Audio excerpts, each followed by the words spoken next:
Sabi nila kabarangay, a person can love you but not fight for you. Naranasan mo na ba yun, kabarangay? Alam mo namang mahal ka niya. Ramdam mo naman.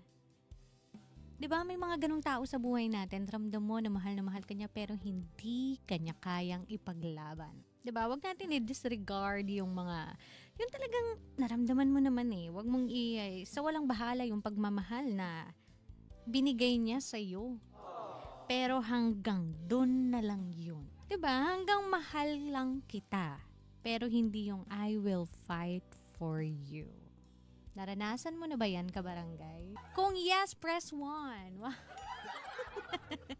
Diba? Sobrang sakit nun kasi na-expect mo yung taong nagmamahal sa'yo is ipaglalaban ka rin, diba? Pero hindi pala lahat ng pagmamahal, kaya kang ipaglaban, kabarangay. Kaya ang tanong ko, pinaglaban ka na ba?